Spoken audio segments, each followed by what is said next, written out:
بسم اللہ الرحمن الرحیم۔ السلام علیکم معزز ناظرین، آج کا ہمارا موضوع مولا کائنات امیر المؤمنین علی ابن ابی طالب علیہ السلام کا بچپنا ہے۔ معزز ناظرین، انسان کی زندگی کے 3 ادوار ہیں: بچپنا، جوانی اور بڑھاپا۔ ہر سن کے تقاضے جدا اور ہر دور کے مشغلے مختلف ہوتے ہیں۔ بچپنا کھیل کود کا زمانہ ہے جس میں کھیل کود کے سوا کسی اور بات کا خیال نہیں ہوتا۔ اس دور میں نہ فہم ہی کامل ہوتا ہے اور نہ ہی شعور ہی پختہ، اور بچوں کے مشاغل سے ان کے شعور کی ناپختگی کا اظہار ہوتا رہتا ہے۔ چنانچہ وہ اچھے برے سے آنکھ بند کر کے جن کھیلوں میں اپنے ہم سنوں کو دیکھتے ہیں وہی کھیل کھیلتے اور انہی سے دلچسپی اور شغف رکھتے ہیں۔ فرزند ابو طالب کی روش عام بچوں کی روش سے مختلف تھی۔ وہ نہ کبھی کھیل کود میں نظر آئے، نہ لہو و لعب میں دکھائی دیے، اور ان تمام مشغلوں سے جو عام طور پر بچوں کی دلچسپی کا باعث ہوتے ہیں کنارہ کش رہے۔ انہیں نہ اس سے غرض تھی کہ لہو کسے کہتے ہیں اور نہ اس سے مطلب تھا کہ لعب کیا ہے۔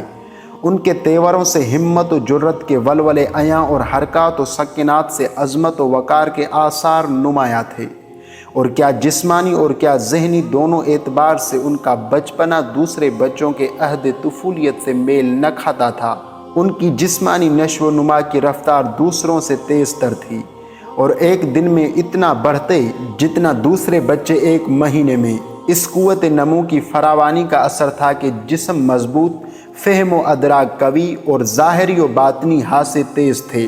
نجم الدین فخر الاسلام اپنی کتاب مناقب الاصحاب کے حوالے سے امیر المؤمنین علی علیہ السلام کی حیدر وجہ تسمیہ کے سلسلے میں اس طرح فرماتے ہیں کہ امیر المؤمنین علی علیہ السلام ابھی شیر خواری کے زمانے میں تھے کہ ان کی والدہ انہیں گھر میں تنہا چھوڑ کر کسی کام کو باہر گئی۔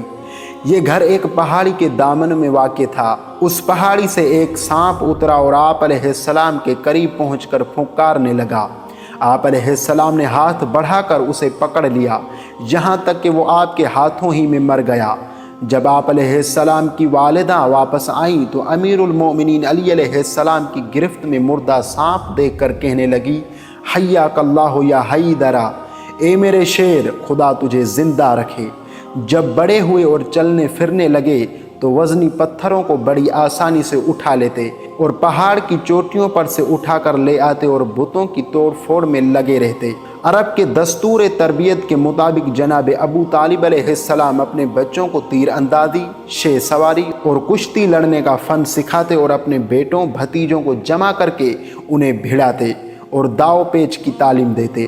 چنانچہ امیر المؤمنین علی علیہ السلام اگرچہ اپنے بھائیوں میں سب سے چھوٹے تھے مگر کسی کا داؤ پیچ نہ چلنے دیتے، اور اپنے سے سن و سال میں بڑوں کو داؤ پر رکھ کر چاروں شانے چت گراتے اور اچھے اچھے شہزوروں سے اپنی قوت و طاقت کا لوہا منوا لیتے۔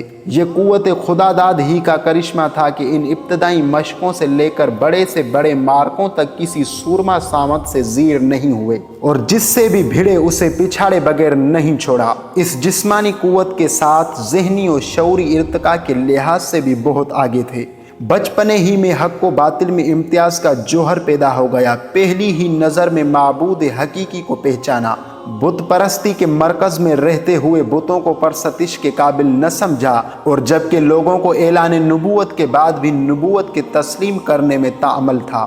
آپ علیہ السلام اعلان نبوت سے قبل مقام نبوت کو سمجھ چکے تھے۔ چنانچہ اسی بارے میں امیر المؤمنین علی علیہ السلام خود ارشاد فرماتے ہیں: میں وحی و رسالت کی روشنی دیکھتا تھا اور نبوت کی خوشبو سونگھتا تھا۔ آپ علیہ السلام کی نگاہ بلند نے نور نبوت کو دیکھا اور قوت شامہ نے شمیم رسالت کو سونگھا ہی نہیں تھا، بلکہ حضور صلی اللہ علیہ وآلہ وسلم کی بعثت کے قبل ان کے طریق کار کو اپنا دستور العمل بنا کر دوسروں کے لیے آئینہ عمل بن گئے تھے۔ غرض امیر المؤمنین علی علیہ السلام کا بچپن بھی ان کی جوانی و پیری کی طرح عظمتوں کا کوہ گراں تھا، اور ان کے اس دور صغر سنی پر نظر کرنے کے بعد یہ حقیقت آئینہ ہو جاتی ہے کہ عظیم انسان عظمت بے کنار پیدا ہوتا ہے، اور ادھر ادھر سے مانگ تانگ کر عظمت حاصل نہیں ہوتی، بلکہ یہ عطیہ الہیہ ہے جو بقدر ظرف و بحد وسعت و اما نصیب ہوتا ہے۔